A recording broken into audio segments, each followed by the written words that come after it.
El modelo de Pickman por H. P. Lovecraft. No tienes por qué pensar que estoy loco, Elliot. Hay quienes tienen manías mucho más raras.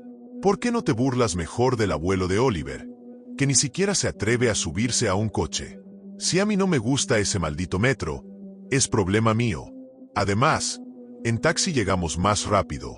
Si hubiéramos ido en coche, habríamos tenido que subir la colina desde Park Street caminando.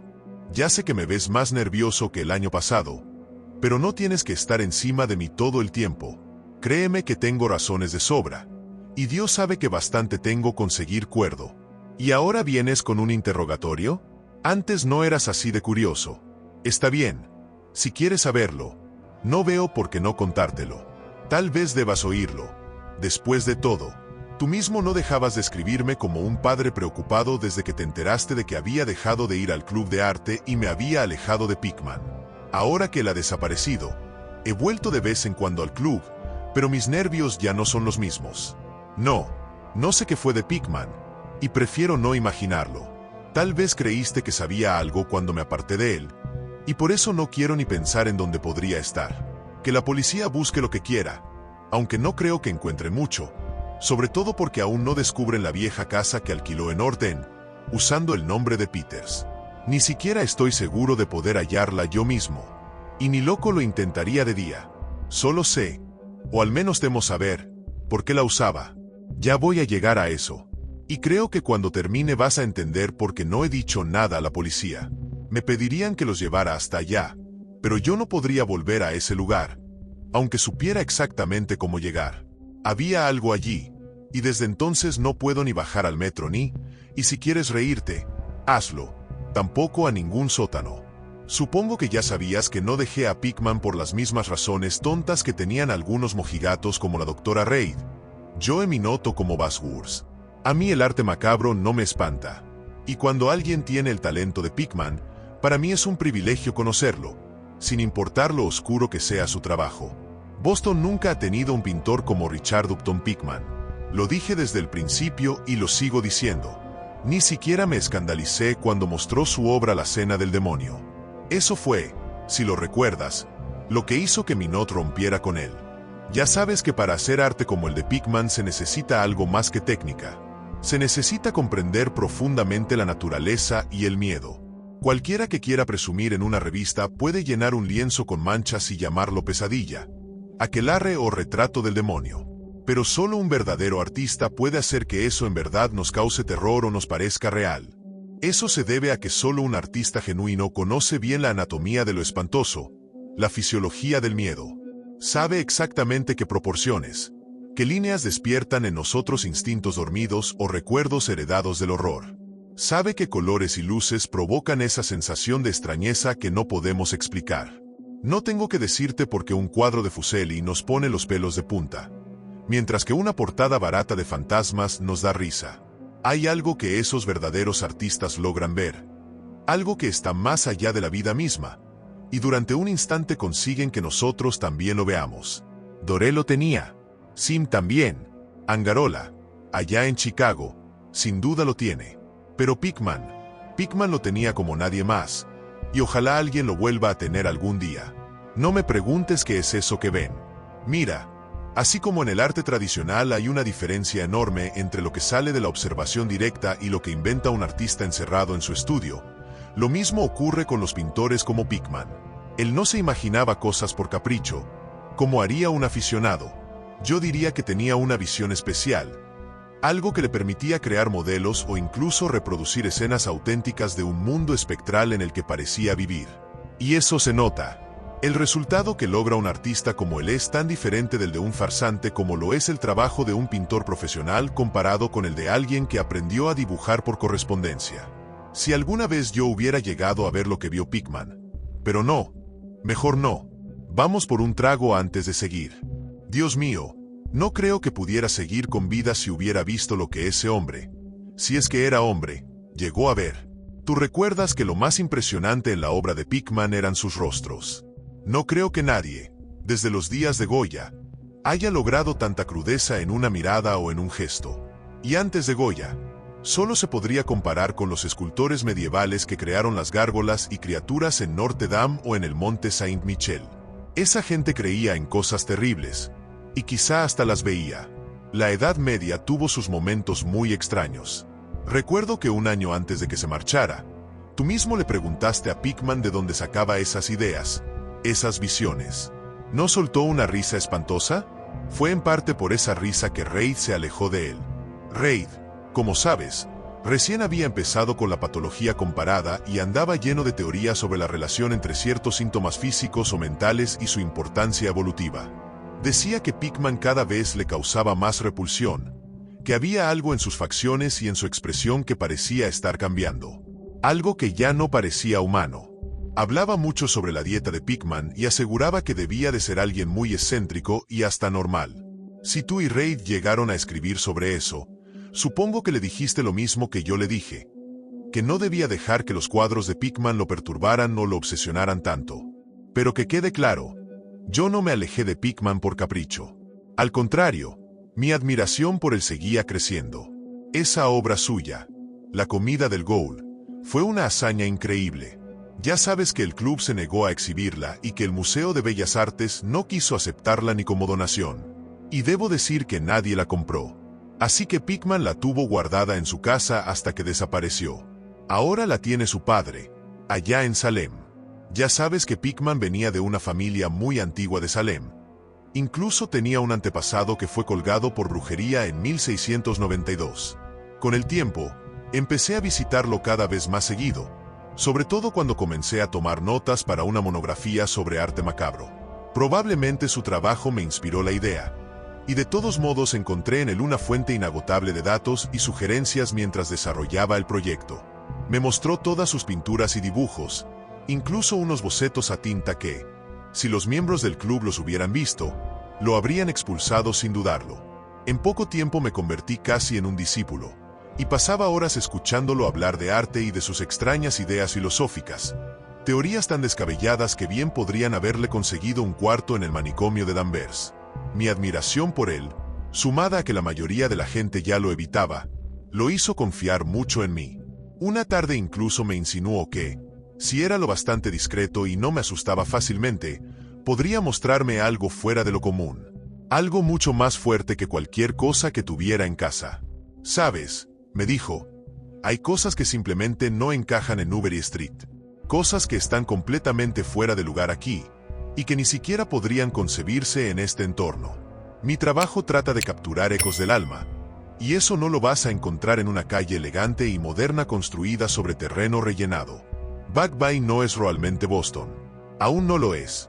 No ha existido el tiempo suficiente para llenarse de recuerdos ni para atraer a los espíritus que habitan los lugares con historia. Si hay fantasmas aquí, son fantasmas domesticados, salidos de un pantano o de una caleta sin profundidad. Pero yo quiero fantasmas humanos. Espíritus de seres que hayan estado lo bastante vivos como para ver el infierno y entender lo que vieron. El lugar para que viva un artista es en Norten. Si alguien en verdad apreciara el arte, aceptaría los barrios bajos por respeto a las tradiciones. Dios mío, ¿no ves que esos lugares no solo se construyeron sino que crecieron con el tiempo? Generación tras generación vivió, amó y murió ahí, en una época en que la gente no temía hacer justo eso. ¿Sabes que en 1632 ya había un molino en Coes Hill? Y para 1650, muchas de las calles que ves hoy ya estaban trazadas. Te puedo mostrar casas que llevan de pie más de 2 siglos y medio. Casas que vieron cosas que harían que una casa moderna se derrumbara. ¿Qué saben los modernos de la vida y de las fuerzas que la mueven? Llamas brujería a lo de Salem, pero apuesto que mi tatarabuela podría contarte cosas que no creerías. La colgaron en Gallows Hill mientras Cotton Mather miraba con esa cara santurrona suya. Ese Mather, maldito sea, tenía miedo de que alguien lograra escapar de esta jaula de rutina y aburrimiento. Ojalá alguien le hubiera lanzado un hechizo o le hubiera chupado la sangre de noche. Puedo mostrarte una casa donde vivió y otra a la que ni se atrevía a entrar, por valiente que fuera. Sabía cosas que nunca se atrevió a poner en sus libros, como la Magnalia o las maravillas del mundo invisible. ¿Sabías que el North End tenía una red de túneles? Estos conectaban casas, el cementerio y el mar. que ellos siguieran andando arriba, en las calles, porque por la noche se escuchaban voces que no podían identificar. Vaya, hombre, de las 10 casas que quedan, construidas antes de 1700 y que siguen en su lugar, apuesto que en 8 hay algo extraño en los sótanos. Casi no pasa un mes sin que los obreros descubran arcos tapados o pozos que no llevan a ninguna parte cuando excavan en estos viejos sitios. El año pasado se vio uno cerca de Henchman Street desde el tren elevado. Aquí hubo brujas y sus conjuros, piratas y sus tesoros, contrabandistas, corsarios. La gente sabía vivir y cómo explorar los límites de la vida en aquellos tiempos. No era solo este mundo el que un hombre valiente y sabio podía conocer. Pensar en el presente y compararlo con eso, con cerebros tan apagados que hasta un club de supuestos artistas se asusta si un cuadro provoca algo más que la charla de un té en Beacon Street. Lo único bueno del presente es que es demasiado tonto para cuestionar el pasado demasiado de cerca. ¿Qué dicen en verdad los mapas, los registros y las guías del North End? Planeo llevarte a 30 o 40 callejones al norte de Prince Street que ni 10 personas vivas conocen, excepto los extranjeros que deambulan por ahí. ¿Y qué saben ellos de su significado? No Turber. Estos viejos lugares son un sueño maravilloso, llenos de terror, maravilla y escapatorias fuera de lo común. Y sin embargo, no hay un alma que los entienda o los aproveche. O mejor dicho, hay una sola alma que lo hace. Porque no he estado investigando el pasado sin motivo. Mira, si te interesan estas cosas, déjame contarte que tengo otro estudio ahí arriba, donde puedo captar el espíritu nocturno del horror antiguo y pintar cosas que ni siquiera podría imaginar en Newbury Street. Claro que no se lo digo a esas malditas solteronas del club, ni a Reid, que murmura incluso en el escenario que soy una especie de monstruo atrapado en una evolución inversa. Sí, Turber, decidí hace mucho que uno debe pintar el terror igual que la belleza de la vida. Así que busqué lugares donde sé que el terror en realidad vive. Tengo un sitio que creo que no han visto más que 3 hombres nórdicos vivos aparte de mí. No está lejos del tren elevado, pero está a siglos de distancia en alma. Lo elegí por un viejo pozo de ladrillo en el sótano, uno de esos de los que te hablé. La casa está casi cayéndose. Nadie más querría vivir ahí, y te sorprendería lo poco que pago por ella. Las ventanas están tapiadas, y eso me encanta, porque no quiero luz natural para lo que hago. Pinto en el sótano, donde la inspiración se siente más intensa. Aunque en la planta baja tengo otras habitaciones amuebladas. Es de un siciliano, y la alquilé a nombre de Peters. Si te animas, esta noche te llevo.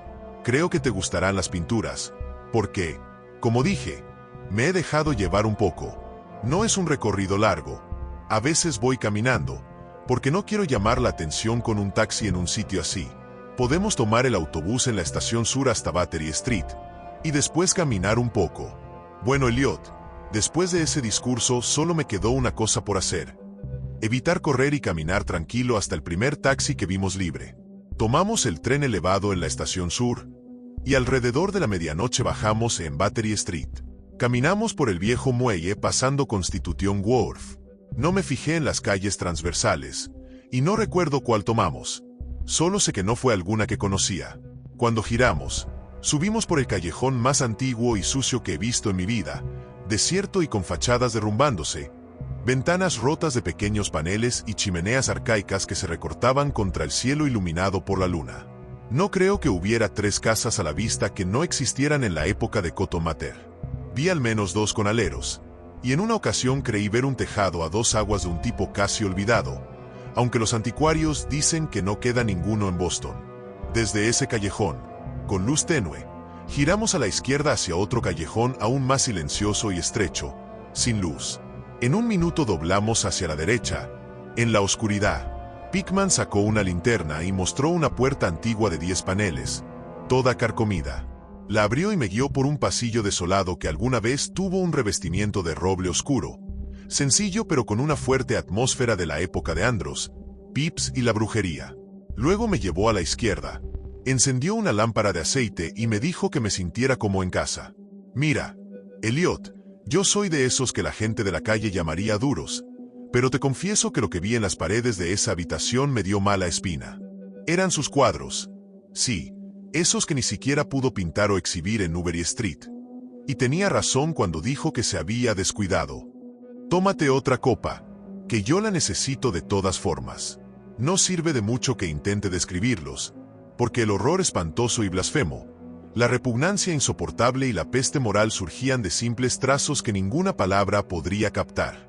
No había técnica exótica como la de Sidney Sim, ni paisajes transaturninos o hongos lunares como los de Clark Aston Smith que hielan la sangre. Los fondos eran cementerios antiguos, bosques profundos, acantilados al mar, túneles de ladrillo, cuartos viejos con paneles o bóvedas simples de mampostería. Coast Hill, que no estaría a muchas calles de esta casa, era un lugar recurrente. Pero la locura y la monstruosidad estaban en las figuras de primer plano, porque el arte mórbido de Pickman era principalmente un retrato demoníaco. Estas figuras rara vez eran completamente humanas, aunque a veces se acercaban a la humanidad en varios grados. La mayoría tenían cuerpos toscos, bípedos, inclinados hacia adelante con un aspecto vagamente canino. Su piel parecía una goma viscosa, desagradable. Ya los imagino. Sus actividades. Bueno, no pidas detalles muy precisos. Normalmente se alimentaban, y no voy a decir de qué. A veces estaban en grupos, en cementerios o pasajes subterráneos, y a menudo parecían luchar por su presa o su tesoro. ¿Y qué expresividad condenada les daba Pickman a esos rostros ciegos? Ese botín de osarios. De vez en cuando aparecían saltando por ventanas abiertas o agachados sobre el pecho de durmientes, mordiendo la garganta. Un cuadro mostraba un círculo de ellos aullando alrededor de una bruja ahorcada en Gallows Hill, cuyo rostro muerto se parecía mucho al suyo. Pero no creas que fue solo el tema o el ambiente lo que me dejó sin aliento. Ya no tengo 3 años, y he visto cosas parecidas. Eran los rostros, Elliot, esos malditos rostros, los que babeaban y miraban con lascivia desde el lienzo con aliento vivo. Por Dios, creo que estaban vivos. Ese mago nauseabundo había despertado llamas del infierno en pigmento, y su pincel era una varita que generaba pesadillas. Pásame esa licorera, Elliot, porque necesito más tragos para contarte lo demás. Había algo llamado la lección. Qué lástima que la haya visto. Escucha. ¿Te imaginas un círculo de seres perrunos sin nombre, en cuclillas en un cementerio, enseñando a un niño pequeño a alimentarse como ellos? Supongo que ese es el precio de un niño cambiado. Ya sabes, el viejo mito de que la gente rara deja a sus crías en cunas a cambio de las humanas que roban. Pickman mostraba que le sucede a esas crías robadas, cómo crecen, y entonces empecé a ver una relación espantosa entre los rostros de las figuras humanas y no humanas. Él, en todas sus gradaciones entre lo francamente no humano y lo degradadamente humano, establecía un vínculo y una evolución sardónicos. Los seres perrunos se desarrollaron a partir de mortales. Y justo cuando me pregunté qué pensaría de sus propias crías, dejadas con la humanidad en forma de niños cambiados, mis ojos captaron una imagen que encarnaba esa idea. Era un interior puritano antiguo, con vigas gruesas, ventanas enrejadas, un banco y muebles toscos del siglo XVII. La familia estaba sentada mientras el padre leía las escrituras. Todos los rostros, salvo uno, mostraba nobleza y reverencia, pero ese reflejaba la burla del abismo. Era un hombre joven y maduro, supuesto hijo del piadoso padre, pero en esencia pariente de las cosas impuras. Era su impuro, y con suprema ironía, Pickman le había dado a sus rasgos un parecido perceptible con los suyos. Para entonces Pickman ya había encendido una lámpara en la habitación contigua y me abrió la puerta cortésmente, preguntándome si quería ver sus estudios modernos. No pude expresarle mi opinión. Estaba demasiado mudo de miedo y asco, pero creo que lo entendió y se sintió halagado.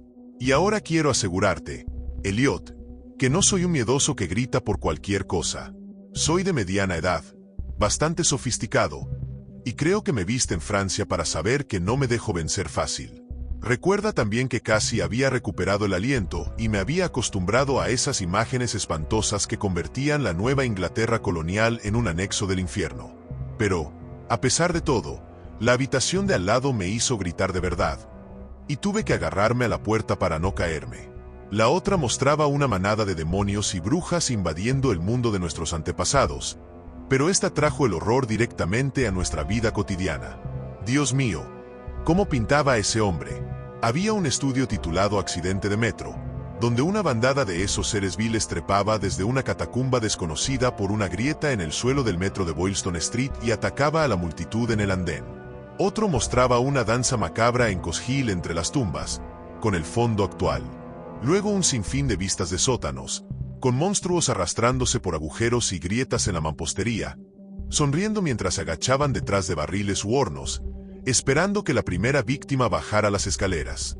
Un lienzo repugnante parecía representar una vasta sección transversal de Beacon Hill, con ejércitos de monstruos mefíticos, parecidos a hormigas, abriéndose paso a través de madrigueras que horadaban el suelo. Se mostraban con profusión los bailes en los cementerios modernos, y otra escena me impactó aún más. Una cripta desconocida donde decenas de animales se agolpaban alrededor de uno que sostenía una guía de Boston y leía en voz alta. Todos señalaban un pasaje, y cada rostro parecía distorsionado por una risa epiléptica y reverberante que casi creí escuchar en ecos diabólicos. El título era Holmes, Lovell y Longfellow yacen enterrados cerca de Mount Auburn. Mientras me tranquilizaba y me acomodaba en esta segunda sala de diabluras y morbosidad, comencé a analizar mis puntos de asqueroso odio. Primero, estas cosas me repugnaban por la absoluta inhumanidad y crueldad despiadada que mostraba Pickman. Ese tipo debía ser un enemigo implacable de la humanidad para disfrutar tanto la tortura del cerebro, la carne y la degradación del hogar mortal. Segundo, aterrorizaban por su propia grandeza. Su arte convencía, porque al ver las imágenes, veíamos a esos mismos demonios y les temíamos. Y lo curioso era que Pickman no usaba la selectividad ni lo bizarro para lograrlo. Nada estaba borroso, distorsionado o convencionalizado. Los contornos eran nítidos, realistas, y los detalles casi dolorosamente definidos. Y los rostros, no era una simple interpretación artística. Era el pandemonio mismo, nítido y objetivo. Eso era por Dios. No era un romántico ni un fantasioso, ni quiso darnos la efímera agitación de los sueños, sino que reflejaba con frialdad y sarcasmo un mundo de horror estable, mecánico y bien establecido, que veía completo, brillante, directo e inquebrantable. Dios sabe que era ese mundo o donde vio esas formas blasfemas corriendo, trotando y arrastrándose. Pero una cosa era clara. Pickman era, en concepción y ejecución, un realista meticuloso, minucioso y casi científico. Mi anfitrión me guiaba por el sótano hacia su estudio y me preparé para un efecto infernal entre los lienzos inacabados. Al llegar al pie de la escalera húmeda, enfocó su linterna en una esquina del amplio espacio abierto que teníamos a mano, revelando el bordillo circular de ladrillo de lo que evidentemente era un gran pozo en el suelo de tierra. Nos acercamos y vi que debía tener 1,5 metros de ancho, con paredes de un buen pie de grosor y unos 15 centímetros por encima del nivel del suelo. Una obra sólida del siglo XVII, o me equivocaba mucho. Eso, dijo Pickman, era a lo que se refería. Una abertura en la red de túneles que solía socavar la colina. Observé distraídamente que no parecía estar tapiada y que un grueso disco de madera formaba la aparente cubierta. Pensando en las cosas con las que este pozo habría estado relacionado si las descabelladas insinuaciones de Pickman no hubieran sido meras palabras, me estremecí ligeramente. Luego me giré para seguirlo, subí un escalón y, a través de una puerta estrecha, entré en una habitación de buen tamaño, con suelo de madera y amueblada como estudio. Un aparato de gas acetileno proporcionaba la luz necesaria para trabajar. Los cuadros inacabados, sobre caballetes o apoyados contra las paredes, eran tan espantosos como los terminados del piso de arriba y mostraban los minuciosos métodos del artista. Las escenas estaban delineadas con sumo cuidado y las líneas guía a lápiz revelaban la exactitud con la que Pickman conseguía la perspectiva y las proporciones correctas. El hombre era magnífico. Lo digo incluso ahora, sabiendo tanto como lo sé. Una gran cámara sobre una mesa llamó mi atención y Pickman me contó que la usaba para tomar escenas de fondo, para pintar a partir de fotografías en el estudio en lugar de andar con el equipo por la ciudad buscando esta o aquella vista. Consideraba que una fotografía era tan buena como una escena o modelo real para un trabajo continuo y declaró que las usaba con regularidad. Había algo muy inquietante en los nauseabundos bocetos y las monstruosidades a medio terminar que acechaban desde todos los rincones de la habitación. Y cuando Pickman de repente desveló un enorme lienzo en el lado opuesto a la luz, no pude contener un grito ahogado, el segundo que había lanzado esa noche.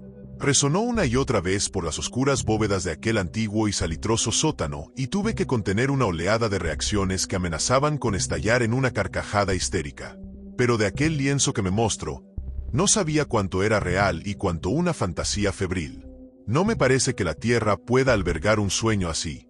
Era una blasfemia colosal e innombrable lo que estaba pintado en el lienzo, con ojos rojos y deslumbrantes, que sostenía entre sus garras huesudas algo que había sido un hombre, royendo la cabeza como un niño mordisquea un caramelo. Estaba en cuclillas, y al mirarlo sentías que en cualquier momento podría soltar su presa y buscar un bocado más jugoso. Pero maldita sea, no era ni siquiera el tema diabólico lo que lo convertía en una fuente inmortal de pánico. Ni eso, ni la cara de perro con orejas puntiagudas, ojos inyectados en sangre, nariz chata y labios babeantes. No eran las garras escamosas, ni el cuerpo cubierto de moho, ni los pies medio desprovistos de pezuñas. Nada de eso, aunque cualquiera de esos detalles bien podría enloquecer a un hombre apasionado. Era la técnica Elliot, la maldita, la impía técnica antinatural. Como ser vivo, nunca vi en ningún lugar el aliento de la vida tan fundido en un lienzo. El monstruo estaba allí, miraba fijamente, roía, roía y roía. Y supe que solo una suspensión de las leyes de la naturaleza podía permitir a un hombre pintar algo así sin modelo, sin atisbo del inframundo que ningún mortal ajeno al demonio ha tenido jamás. Prendido con una tachuela en un espacio vacío de lienzo había un trozo de papel, ya arrugado. Probablemente una fotografía de la que Pickman pretendía pintar un fondo tan espantoso como la pesadilla que iba a realzar. Extendí la mano para desenrollarlo la fotografía y mirarla cuando de repente vi a Pickman sobresaltarse como si le hubieran disparado. Había estado escuchando con peculiar intensidad desde que mi grito de asombro despertó ecos insólitos en el oscuro sótano, y ahora parecía presa de un miedo que, aunque no comparable al mío, tenía más de físico que de espiritual. Sacó un revólver, me hizo un gesto de silencio y salió al sótano principal, cerrando la puerta tras él. Me quedé paralizado por un instante, imitando su escucha. Creí oír un leve ruido de algo corriendo en alguna parte y una serie de chillidos o balidos en una dirección indefinida. Pensé que eran ratas enormes y me estremecí. Entonces sonó un ruido sordo que, de alguna manera, me puso la piel de gallina.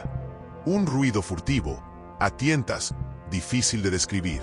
Era como madera pesada cayendo sobre piedra o ladrillo, madera sobre ladrillo.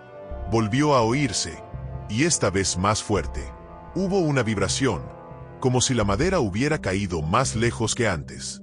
Luego un chirrido agudo, un desorden de Pickman, y la ensordecedora descarga de las 6 recámaras de un revólver, disparada como un domador de leones que dispara al aire para causar efecto. Un chillido o graznido apagado, un golpe sordo, y después más rechinido de madera y ladrillo. Una pausa, y la puerta se abrió, lo que me sobresaltó violentamente. Pickman reapareció con su arma humeante, maldiciendo a las ratas hinchadas que infestaban el antiguo pozo. «Sabe Dios lo que comen Turber», dijo sonriendo. Esos túneles arcaicos daban a cementerios, guaridas de brujas y costa. Pero sea lo que sea, debieron quedarse cortos, porque estaban endiabladamente ansiosos por salir. Me imagino que tus gritos los despertaron. Más vale tener cuidado en estos lugares antiguos. Nuestros amigos roedores son el único inconveniente, aunque a veces pienso que son una ventaja por su atmósfera y color. Bueno, Elliot, ese fue el final de la aventura de la noche. Pickman me había prometido mostrarme el lugar y, Dios sabe, lo hizo. Me sacó de aquella maraña de callejones en otra dirección, porque cuando vimos una farola estábamos en una calle que nos resultaba familiar, con hileras monótonas de bloques de viviendas y casas antiguas. Resultó ser Charter Street, pero yo estaba demasiado nervioso para darme cuenta de dónde habíamos aparecido. Llegamos demasiado tarde para el tren elevado y volvimos caminando al centro por Hanover Street. Recuerdo ese paseo. Cambiamos de Tremont por Beacon y Pickman me dejó en la esquina de Joy, donde giré. Nunca más volví a hablar con él. ¿Por qué lo dejé? No te impacientes. Espera a que llame para un café. Ya hemos tenido suficiente de la bebida. Pero yo necesito algo. No fueron los cuadros que vi en ese lugar. Aunque juro que bastaron para que lo aislaran en casi todas las casas y clubes de Boston, y supongo que ahora entenderás por qué tengo que evitar el metro y los sótanos. Fue algo que encontré en mi abrigo a la mañana siguiente. Ya sabes, el papel fotográfico enrollado que estaba pegado a ese lienzo espantoso en el sótano. Lo que pensé que era alguna escena para el fondo de ese monstruo dibujado en el lienzo. Ese último susto me llegó justo mientras intentaba desenrollarlo, y parece que lo había arrugado distraídamente en el bolsillo. Pero aquí está el café.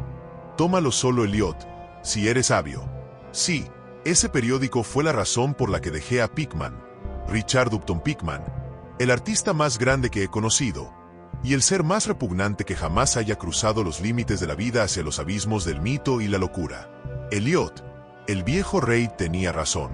No era estrictamente humano, o había nacido en una extraña sombra, o había encontrado la forma de abrir la puerta prohibida. Ahora da igual, porque se ha ido, de vuelta a la fabulosa oscuridad que amaba rondar. Mira, encendamos la lámpara. No me pidas que explique ni conjeture que quemé. Tampoco preguntes qué había detrás de ese trepazo de topo que Pickman insistía en hacer pasar por ratas. Hay secretos, ya sabes, que podrían venir de los viejos tiempos de Salem. Y Cotton Mather cuenta cosas aún más extrañas. Todos nos preguntábamos de dónde sacaba esas caras porque las pinturas de Pickman eran increíblemente realistas. Pero después de todo, ese papel, ese maldito papel arrugado, no era una fotografía de ningún fondo como yo había pensado. No era una calle oscura, ni un rincón de algún cementerio abandonado, ni las paredes húmedas de una catacumba. No, lo que mostraba era simplemente al ser, al monstruo mismo que Pickman pintaba en ese lienzo horrible. Era su modelo, su referencia real. Y detrás del ser, el fondo era la pared del estudio. Esa misma habitación subterránea donde estábamos parados, con sus tablas viejas, sus manchas de humedad y el marco de luz donde se montaban los caballetes. Todo estaba ahí, con todo lujo de detalles, tal y como lo habíamos visto esa noche. Pero por Dios, Elliot, era una fotografía del natural, una fotografía real. No era un dibujo, no era una fantasía, no era un invento salido de su imaginación. Era una foto tomada con su cámara, una foto real de esa criatura. Aquella cosa enorme, encorvada, cubierta de una piel rugosa como la de un perro sarnoso, con orejas puntiagudas, colmillos como estacas y unos ojos rojos como brasas encendidas. Tenía manos largas y huesudas como garras, y un hocico retorcido que chorreaba baba sobre los restos de lo que evidentemente había sido un hombre. Y entonces todo encajó. Las ratas no eran ratas. Ese pozo no era solo una ruina antigua. Sus pinturas eran tan realistas porque eran reales. No eran sueños ni locuras, eran retratos. Y si eso era verdad, entonces Pickman no solo los había visto, había estado con ellos. Quizá había nacido entre ellos. Quizá era uno de ellos. Así que no, Elliot, no fue solo el horror de sus cuadros lo que me alejó. Fue lo que vi en esa fotografía. Porque ese monstruo que pintaba, el que tanto nos aterraba, no era solo arte. Era real, y lo había tenido frente a su cámara, y quizá también frente a nosotros.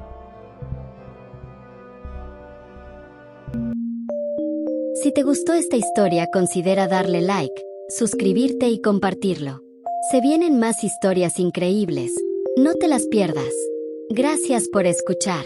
Revisa los demás cuentos y audiolibros del canal. Aquí te dejo algunas recomendaciones. Te van a encantar.